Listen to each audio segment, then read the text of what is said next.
வணக்கம். பரபரப்பு மீடியா செய்திகளுக்காக நான் நிரோஷன். ஈரானுடனான போரின் போது இஸ்ரேல் அமானுஷம் மற்றும் இயற்கைக்கு அப்பாற்பட்ட ஆவிகளை பயன்படுத்தியதாக ஈரானிய மூத்த அதிகாரி ஒருவர் கூறி அதிர வைத்துள்ளார். ஈரானிய புரட்சிகர காவலர் படைப்பிரிவு IRGC-உடன் இணைக்கப்பட்டு ராணுவ செய்தித்தாள் ஜவானின் முன்னாள் ஆசிரியர் அப்துல்லா காஞ்சி இஸ்ரேலுக்கும் ஈரானுக்கும் இடையே நடைபெற்ற 12 நாள் போரின் போது ஒரு விசித்திரமான நிகழ்வு நடந்ததாக கூறினார். சமீபகால போருக்கு பின்னர் டெஹ்ரானின் தெருக்களில் ஜூத சின்னங்களுடன் கூடிய தாயத்துக்கள் கொண்ட சில தாள்கள் காணப்பட்டன என்று அவர் எழுதினார். காசா போரின் முதல் ஆண்டில் இஸ்ரேலிய பிரதமர் நேத்தன்யாகு அமானுஷ நிபுணர்களை சந்தித்தார் என்பது பற்றிய செய்திகள் ஈரானிய ஊடகங்களில் சக்கை போட்டன. சில ஆண்டுகளுக்கு முன்பு ஈரானிய சுப்ரீம் தலைவர் அயத்துல்லா அலி கமேனி ஈரானின் விரோத நாடுகளும் மேற்கத்திய மற்றும் இஸ்ரேலிய உளவுத்துறைகளும் ஈரானை உளவு பார்க்க அமானுஷ அறிவியல் மற்றும் ஜின்களை பயன்படுத்துகின்றன என்று கூறியிருந்தார். மொசாட்டின் அதிகாரப்பூர்வ எக்ஸ் சமூக வலைதள கணக்கு பார்சி மொழியில் கஞ்சியின் பதிவுக்கு பதிலளித்தது. ஒரு நாட்டை வழிநடத்தும் ஒருவருக்கு போதைப் பொருட்களை பயன்படுத்துவதும் ஜின்களுடன் பேசுவதும் விரும்பத்தக்க பண்பு அல்ல என்று அவர்கள் எழுதினார்கள். ஐக்கிய நாடுகள் சபைக்கான இஸ்ரேலின் நிரந்தர பிரதிநிதியின் இஸ்ரேலின் அரசியல் ஆலோசகரான வலித் கேப்டன் மொசாட்டின் எக்ஸ் பதிவை பார்சி மொழியில் ஜின் எல்லா இடங்களிலும் இருக்கிறார்கள் என்ற தலைப்புடன் மீண்டும் வெளியிட்டார். அவரது பதிவின் இறுதியில் ஒரு பேய் இமோஜியும் உள்ளது. ஈரானியர்கள் குறிப்பிடும் ஜின் என்பது என்ன? GIN மதுபானம் அல்ல, இது JINN ஜின். ஜின் அல்லது ஜீனிகள் என்று அழைக்கப்படுபவர்கள் இஸ்லாமிய மற்றும் இஸ்லாமியத்திற்கு முந்தைய அரேபிய புராணங்களில் இயற்கைக்கு அப்பாற்பட்ட மனிதர்கள். அவை புகையேற்ற நெருப்பால் ஆனவை என்றும் அவர்கள் மனிதர்கள் மற்றும் தேவதைகளுடன் இருப்பதாகவும் அரேபிய புராணங்களில் நம்பப்படுகிறது. ஜின்களுக்கு சுதந்திரமான விருப்பம் இருப்பதாகவும் நல்ல ஜின் ஆகவோ அல்லது தீய ஜின்னாகவோ இருக்க முடியும் என்றும் வடிவம் மாற்றும் திறன் கொண்டதாகவும் கண்ணுக்கு தெரியாதவர்களாக இருப்பதாகவும் அரேபிய புராணங்களில் கூறப்படுகிறது. அவை இஸ்லாமிய நம்பிக்கையின் குறிப்பிடத்தக்க பகுதி. மேலும் நாட்டுப்புற கதைகள் மற்றும் பிரபலமான அரபு கலாச்சாரத்தில் குறிப்பாக அலாதீன் போன்ற கதைகளில் தாக்கத்தை ஏற்படுத்தி உள்ளன. அவர்கள் முதலில் குர்ஆனில் குறிப்பிடப்பட்டனர் என்று கூறப்படுகிறது. மேலும் இஸ்லாத்தில் மனிதர்களுக்கு இணையான உயிரினங்களாக ஜின்கள் கருதப்படுகிறார்கள். அவர்கள் நன்மைக்கும் தீமைக்கும் இடையில் தேர்வு செய்யக்கூடியவர்கள். இதனால் இறுதியில் ரட்சிப்பு அல்லது சாபத்தை எதிர்கொள்ள வேண்டும் என்று பிரிட்டானிக்காவில் குறிப்பிடப்பட்டுள்ளது. ஈரானுடனான போரின் போது இஸ்ரேல் அமானுஷ மற்றும் இயற்கைக்கு அப்பாற்பட்ட ஆவிகளை பயன்படுத்தியதாக ஈரானிய மூத்த அதிகாரி ஒருவர் கூறியதிலிருந்து ஈரானில் சேதம் சற்று அதிகம்தான் என்று எடுத்துக் கொள்ளலாம். ஈரானிய மக்களை சமாதானப்படுத்துவதற்கு அவர்கள் இந்த தாயத்து கதைகளை எடுத்து விட்டிருக்கலாம். ஈரானில் இஸ்ரேலிய தாக்குதல் பற்றிய மற்றொரு தகவலும் வெளியாகி உள்ளது. இது ஆவியுலக அல்லது ஜின் விளையாட்டுகள்ல நிஜமான இஸ்ரேலிய விமான தாக்குதல். ஈரானிய அறிக்கையின்படி கடந்த மாதம் ஈரானின் உச்ச தேசிய பாதுகாப்பு கவுன்சில் கூட்டம் நடந்து கொண்டிருந்த போது நடந்த இஸ்ரேலிய விமான தாக்குதலின் போது ஈரானிய ஜனாதிபதி மசூத் பெசஷ்கியான் காலில் காயமடைந்தார்.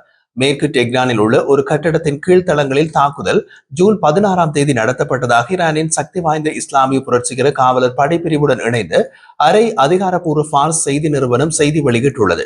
ஈரானிய நாடாளுமன்ற சபாநாயகர் முகமது பாகர் கலிஃபாப், நீதித்துறை தலைவர் கோலம் ஹொசைன் மொஹ்சினி எஜை மற்றும் பிற மூத்த அதிகாரிகள் பெசஷ்கியானுடனான சந்திப்பில் இருந்ததாக ஃபாஸ் வெளியிட்ட செய்தி கூறுகிறது. தாக்குதலை திட்டமிட்டு நடத்துவதில் இஸ்ரேல் கொண்டிருந்த துல்லியமான தகவல்கள் இஸ்ரேலியர்களுக்கு உள் தகவல் உள்ளதா என்பதை விசாரிக்க ஈரானிய அதிகாரிகளை வழி நடத்தியதாக ஃபார்ஸ் குறிப்பிட்டுள்ளது. அதாவது அந்த இஸ்ரேலிய தாக்குதல் நடந்த போது ஈரானிய உயர்மட்ட ராணுவ தளபதிகள் எங்கே இருந்தார்கள் என்பதை துல்லியமாக தெரிந்து கொண்டு இஸ்ரேல் தாக்கியது.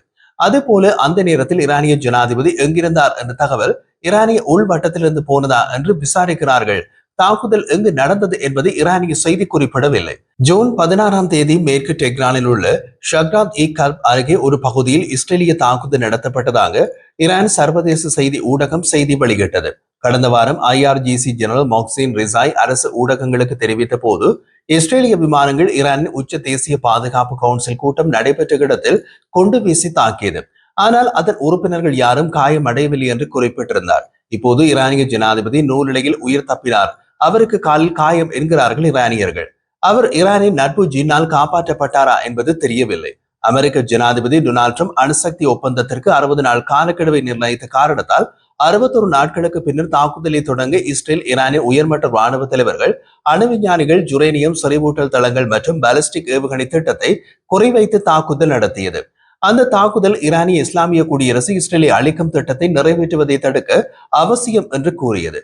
கொல்லப்பட்ட ராணுவ தலைவர்களில் இஸ்லாமிய புரட்சிகர காவலர் படைப்பிரிவின் தலைவர் ஜெனரல் ஹொசைன் சலாமி, காவலரின் பாலிஸ்டிக் ஏவுகணை திட்டத்தின் தலைவர் ஜெனரல் அமீர் அலி ஹாஜிசாதே மற்றும் ஈரானின் புரட்சிகர காவலர் படைப்பிரிவின் முக்கிய ஜெனரலும் ஈரானிய தலைவருக்கு பின்னர் அடுத்த ஆயுதப்படைகளின் இரண்டாவது தளபதியுமான முகமது பகேரி ஆகியோர் அடங்குவர்.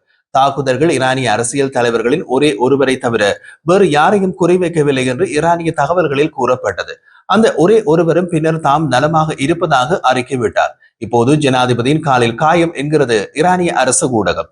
இஸ்ரேலிய பாதுகாப்பு அமைச்சர் இஸ்ரேல் காட்ஸ் ஆட்சி மாற்றம் போரின் குறிக்கோள் அல்ல என்று தெரிவித்தார்.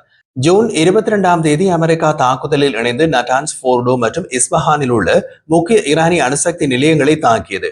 2 நாட்களுக்கு பின்னர் அமெரிக்காவின் மத்தியஸ்துடன் போர் முடிந்தது.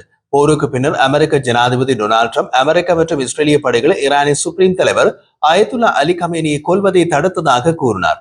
அவர் நிலத்தடியில் எங்கு மறைந்திருக்கிறார் என்பது தெரியவில்லை. அணு ஆயுதங்களை பெற முயற்சிப்பதை ஈரான் தொடர்ந்து மறுத்து வருகிறது. இருப்பினும் ஈரான் அமைதியான பயன்பாட்டிற்கு பொருந்தாத அளவுக்கு யுரேனியத்தை சொறிவூட்டியது. சர்வதேச ஆய்வாளர்கள் அதன் அணுசக்தி நிலையங்களை சரிபார்த்து தடுத்தது. மேலும் அதன் பாலிஸ்டிக் ஏவுகணை திறன்களை விரிவுபடுத்தியது. ஈரான் சமீபத்தில் அணு ஆயுதமயமாக்கலை நோக்கி நடவடிக்கை எடுத்ததாக இஸ்ரேல் கூறியது. இஸ்ரேலின் தாக்குதலுக்கு ஈரான் 500க்கும் மேற்பட்ட பாலிஸ்டிக் ஏவுகணைகள் மற்றும் சுமார் 1100 ஆளற்ற விமானங்களை இஸ்ரேல் மீது ஏவி பதிலடி கொடுத்தது. இந்த தாக்குதல்களில் இஸ்ரேலில் 28 பேர் கொல்லப்பட்டனர் மற்றும் 3000க்கும் மேற்பட்டோர் காயமடைந்ததாக இஸ்ரேலிய சுகாதார அதிகாரிகள் மற்றும் மருத்துவமனைகள் தெரிவித்தன. வெளியுறவு அமைச்சர் கிதியோன் சார் நேற்று ஞாயிற்றுக்கிழமை இரவு ஒரு சமூக வலைத்தள எக்ஸில் வெளியிட்ட ஒரு பதிவில் ஈரானிய வெளியுறவு அமைச்சர் அப்பாஸ் அராக்சி சற்று ஓய்வெடுத்து ரிலாக்ஸாக இருக்க வேண்டும் என்று பரிந்துரைத்தார்.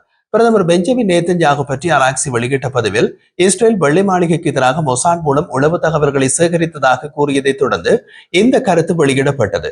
ஈரானுடனான பேச்சுவார்த்தைகளில் அமெரிக்கர்கள் என்ன சொல்ல வேண்டும், என்ன சொல்லக்கூடாது என்று கட்டளையிட ஈரானிய வெளியுறவு அமைச்சர் இன்னமும் துணிகிறார். வெள்ளை மாளிகையில் மொசாட் உளவு பார்த்து என்ன தெரிந்து கொள்ள போகிறது என்று இன்று திங்கட்கிழமை அவர் பதிவிட்டுள்ளார். இஸ்ரேலுக்கு எதிராக ஈரான் ஏராளமான செலவில் வளர்த்துவிட்ட இயக்கங்கள் பலவும் பல்லிழந்த நிலையில் இருக்க இப்போது தாக்குதலை அதிகரித்திருக்கும் ஒரே இயக்கம் ஹவுதிகள் தான். கடந்த வாரம் செங்கடலில் 2 கப்பல்களை மூழ்கடித்த பின்னர் ஈரானிய ஆதரவு ஹவுதிகள் தைரியமடைந்துள்ளனர். ஒரு கப்பலில் பல சிவிலியன் பணியாளர்களையும் அவர்கள் கொன்றனர். இப்போது கேள்வி என்னவென்றால், ஹவுதிகள் ஏன் திடீரென்று இந்த கப்பலை குறிவைத்தார்கள்? அவர்கள் மேலும் தாக்குவார்களா? காசாவில் இருந்து இஸ்ரேல் வெளியேறும் வரை இஸ்ரேலுடன் தொடர்புடைய கப்பல்கள் மீதும் அல்லது இஸ்ரேலின் துறைமுகங்களில் நிறுத்தப்பட்டுள்ள கப்பல்கள் மீதும் எதிர்காலத்திலும் தாக்குதல் நடத்துவோம் என்று ஹவுதிகள் கூறுகின்றனர். காசாவில் இருந்து இஸ்ரேல் வெளியேறும் வரை இஸ்ரேல் மீது தாக்குதல் நடத்துவோம் என்று ஹவுதிகளுக்கு முன்பே கிளம்பிய ஹெஸ்புல்லா இப்போது வெளுப்புண்களை தடவியபடி தமது பழையகால நினைவுகளை மீட்டி பார்த்து ஆறுதல் அடைந்து கொண்டிருக்கிறது. இருப்பினும் ஹவுதி தீவிரவாத அமைப்பு நவம்பர் 2023 தாக்குதல்களை தொடங்கியதிலிருந்து ஈரானிய எஜமானின் உத்தரவுப்படி 70க்கும் மேற்பட்ட சிவிலியன் கப்பல்களை குறிவைத்துள்ளது. அவற்றில் பலவற்றுக்கு இஸ்ரேலுடன் எந்த தொடர்பும் இல்லை. சமீபத்திய தாக்குதல்கள் ஹவுதிகள் தாக்கிய முதல் கப்பலான மஜிக் சீஸை குறிவைத்த போது அந்த கப்பலில் 22 பணியாளர்கள் இருந்தனர். அவர்கள் ஹவுதிகளிடம் சிக்காமல் அனைவரும் மீட்கப்பட்டனர். அந்த கப்பல் சிறிய வேகமான படகுகளின் கூட்டத்தால் தாக்கப்பட்டது. பின்னர் கமிகேஸ் ஆளற்ற விமானங்களால் தாக்கப்பட்டது. பின்னர் எடர்னிட்டி என்று மற்றொரு கப்பல் தாக்கப்பட்டது. 2 கப்பல்களும் செங்கடலில் மூழ்கின. எடர்னிட்டி சி அதன் பணியாளர்கள் பலர் கொல்லப்பட்டு காணாமல் போனதை கண்டது. அதில் 25 சிவிலியன்கள் இருந்தனர். 10 பணியாளர்கள் மற்ற கப்பல்களால் மீட்கப்பட்டதாக தெரிகிறது. ஆனால் மற்றவர்கள் ஹவுதிகளால் கொல்லப்பட்டனர் அல்லது கடத்தப்பட்டனர். இது ஈரானிய ஆதரவு இயக்கங்களுக்கு கொடுக்கப்பட்ட ஈரானிய தலைமை உத்தரவு. முடிந்தவரை சிவிலியன்களை கடத்துங்கள்.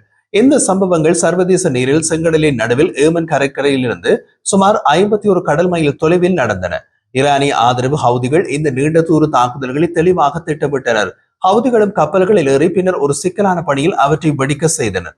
வேகத்தில் செல்லும் ஒரு பெரிய சரக்கு கப்பலை நிறுத்துவது எளிதல்ல. அதை சிறிய படகுகளை வைத்து ஹவுதிகள் எப்படி செய்தனர்? கப்பலை முடக்கினாலும் பின்னர் அதில் ஏறுவதும் எளிதல்ல. இருப்பினும் இது 2 நாட்களுக்குள் நடந்தது. அதே நேரத்தில் எந்த கடற்படை பிரிவுகளும் உதவ முயற்சிக்கவில்லை. வால் ஸ்ட்ரீட் ஜேர்னல் இந்த தாக்குதலை விவரித்த போது ஹவுதி தாக்குதல்களை எதிர்த்து போராட 2 வர்த்தக கப்பல்கள் தீவிரமாக முயன்றன. இருப்பினும் வெளி உதவி ஒருபோதும் வரவில்லை என்றது. வால் ஸ்ட்ரீட் ஜேர்னல் தலைப்பை விட இந்த பேரழிவுக்கு வேறு எந்த வலிமிகுந்த முடிவும் இல்லை. இந்த கப்பல்களுக்கு யாரும் ஏன் உதவவில்லை? இந்த தாக்குதல்களை தடுக்கவும் துன்பத்தில் உள்ள கப்பல்களுக்கு உதவவும் பிராஸ்பரிட்டி கார்டியன் என்ற சர்வதேச கூட்டணி நவம்பர் 2023 உருவாக்கப்பட்டது. ஹவுதிகளின் தாக்குதலை நிறுத்த அமெரிக்கா மார்ச் மாத நடுப்பகுதியில் தாக்கியது. மத்திய கட்டளை தளத்தின் செயல்பாட்டு பகுதிகள் சொத்துக்களை கொண்ட அமெரிக்க கடற்படை எங்கே இருந்தது? பிரிட்டிஷ், பிரெஞ்சு அல்லது சீனா போன்ற பிற கடற்படைகள் கப்பல் எங்கே? சிவிலியன் மாலுமிகளை ஹவுதிகள் கொள்கிறார்களே, இதை ஏன் தடுக்க முடியவில்லை? இந்த பகுதியில் அமெரிக்கா உட்பட பிற கடற்படை சொத்துக்கள் உள்ளன. அவர்கள் சரியான நேரத்தில் அந்த இடத்தை அடைந்திருக்க முடியாதா? வழக்கமாக அமெரிக்க விமானம் தாங்கி கப்பல்கள் அதன் துணை கப்பல்களை கொண்டிருந்தன. தற்போது யுஎஸ்எஸ் கார்ல்ஸ் வின்சன் மற்றும் யுஎஸ்எஸ் நிமிட்ஸ் ஆகியவை அரேபிய கடல் அல்லது இந்திய பெருங்கடலில் எங்காவது இருக்க வேண்டும். அவை எங்கே இருக்கின்றன என்பது முற்றிலும் தெளிவாக தெரியவில்லை. இருப்பினும் அமெரிக்க மத்திய கட்டளை தளம் ஜூலை 11ஆம் தேதி வின்சன் FA-18 விமானங்களை ஏவும் காட்சிகளை வெளியிட்டது. ஜூலை 12ஆம் தேதி அமெரிக்க கடற்படை யுஎஸ்எஸ் நிமிட்ஸிலிருந்து FA-18 ஏவப்படும் புகைப்படத்தையும் வெளியிட்டது. இவர்கள் என்ன செய்கிறார்கள்? ஏன் சிவிலியன்களையும் சிவிலியன் கப்பல்களையும் இவர்களால் ஹவுதி தாக்குதல்களில் இருந்து பாதுகாக்க முடியவில்லை? அமெரிக்க கடற்படை கப்பல்கள் வழக்கமாக 30 knots வேகத்திற்கு மேல் செல்ல முடியும். அதாவது ஒரு நாளில் அவை 600 கடல் மைல்களுக்கு மேல் பயணிக்க முடியும். அவர்களிடம் 1500 மைல் வேகத்தில் பறக்கக்கூடிய விமானங்களும் உள்ளன. இது அமெரிக்காவுக்கும் பிற கடற்படைகளுக்கும் செங்கடலில் கப்பல்களுக்கு உதவும் திறனை வழங்கும். அப்படியானால் இது ஏன் ஹவுதிகள் நடுக்கடலில் பொதுமக்களை கொலை செய்வதை தடுப்பது முன்னுரிமையாக இருக்கவில்லை? சிவிலியன்களை கொள்ளும் மற்றும் ஹமாஸ் பாணியில் சிவிலியன்களை பணிய கைதிகளாக தூக்கி கொண்டு ஓடும் ஹவுதி தீவிரவாதத்தை தடுப்பது முன்னுரிமை அல்லவா? நாகரீக மனிதர்கள் மத்தியில் இப்படியான சம்பவங்களை அனுமதிக்கலாமா? ஜிபூட்டியில் பொதுவாக வெளிநாட்டு கடற்படை மற்றும் விமானப்படை சொத்துக்களும் உள்ளன. இது கப்பல்களுக்கு மூழ்கடிக்கப்பட்ட பகுதிக்கு ஒப்பீட்டளவில் அருகில் உள்ளது. ஒட்டுமொத்தமாக ஹவுதிகளை தடுக்க பிராந்தியத்தில் உள்ள பல நாடுகள் கப்பல்களுக்கு விரைவாக உதவவில்லை என்பது அது முன்னுரிமை அல்ல என்பதை காட்டுகிறது. ஹவுதிகள் இதை அறிந்திருப்பதாக தெரிகிறது. மேலும் அவர்கள் தண்டனையிலிருந்து விலக்கு அளிக்கப்படுவதாக உணர்கிறார்கள். இப்போது கேள்வி என்னவென்றால் அவர்கள் மேலும் தாக்குதல்களை செய்ய துணிவார்களா என்பதுதான்.